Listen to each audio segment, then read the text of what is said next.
ભરૂચ સહિત સમગ્ર રાજ્યમાં ગેસ સિલિન્ડરની અછતના આક્ષેપ સાથે ભરૂચ જિલ્લા મહિલા કોંગ્રેસ દ્વારા વિરોધ પ્રદર્શનનું આયોજન કરવામાં આવ્યું હતું। ભરૂચ જિલ્લામાં ગેસ સિલિન્ડરની અછતને લઈને મહિલા કોંગ્રેસ દ્વારા વિરોધ પ્રદર્શન યોજાયું હતું। મહિલા કોંગ્રેસના કાર્યકરોએ ગેસ સિલિન્ડર અને માટીના ચૂલા સાથે પ્રતિકાત્મક રીતે વિરોધ નોંધાવી સરકાર સામે રોષ વ્યક્ત કર્યો હતો।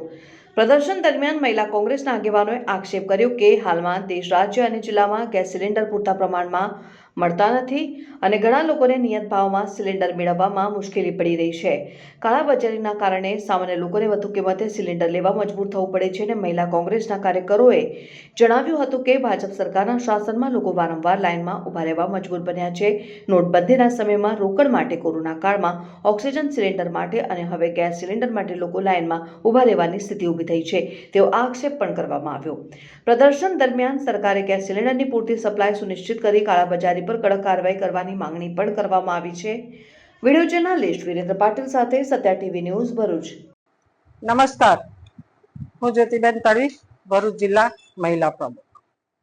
હાલમાં જે કેન્દ્ર સરકારે ગેસ સિલિન્ડરના ભાવમાં વધારો 60 રૂપિયાનો કર્યો છે, ત્યારે પ્રજા, પબ્લિક 60 રૂપિયાનો વધારો પણ આપવા તૈયાર છે, છતાં પણ ગેસના બોટલ મળી રહ્યા નથી અને ગેસના સિલિન્ડર મેળવવા માટે બહેનોની અને ભાઈઓની લાઈન લાગી ગઈ છે। ત્યારે ગઈકાલે બરોડામાં એક દુઃખદ ઘટના બની।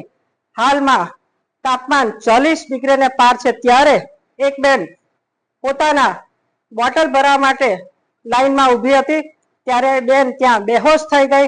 આ ઘણી દુઃખદ ઘટના છે। ત્યારે મારે નરેન્દ્રભાઈ મોદી સાહેબને કહેવું છે કે સાહેબ, શું આ અચ્છે દિન છે? જ્યારે હોય ત્યારે તમે લાઈનમાં જ લગાડી દો છો। પહેલા નોટબંધી આવી ત્યારે તમે પોતાના પૈસા બેંકમાં હોવા છતાં પણ તમે આ પબ્લિક પ્રજાને તમે લાઈનમાં ઊભી કરી દીધી હતી અને પૈસાની વધારે રૂપિયાની જરૂર હોય તો પણ 3000 થી વધારે રૂપિયા નતા મળતા।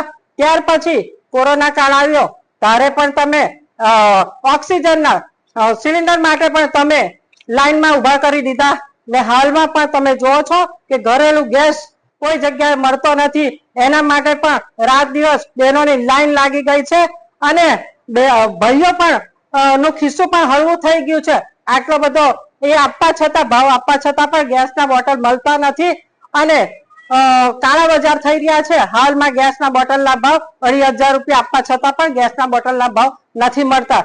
ત્યારે કોંગ્રેસના રાજમાં ગેસના ભાવના બોટલ 300 રૂપિયા હતા ને 350 થયા, ત્યારે સ્મૃતિજી ઈરાની રોડ પર આવીને બેન ધરણા પર અને બૂમા પાડતા હતા કે આટલો બધો ભાવ હોય। ત્યારે મારે એ બેનને કહેવું છે કે બેન, કયા બિલમાં ઘૂસાઈ ગયા છો?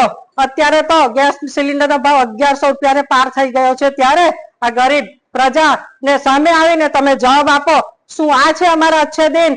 અમારે અચ્છે દિન નથી જોઈતા, અમારા પહેલાના દિવસો આપી દો ને મારે સાહેબશ્રીને વિનંતી છે કે વહેલામાં વહેલી તકે આ ગેસનો ભાવ વધારો પાછો ખેંચે ને રાબેતા મુજબ ગેસ સિલિન્ડર અને પેટ્રોલ મળતું થઈ જાય, એવી જ અમારી કોંગ્રેસની બહેનોની માંગ છે।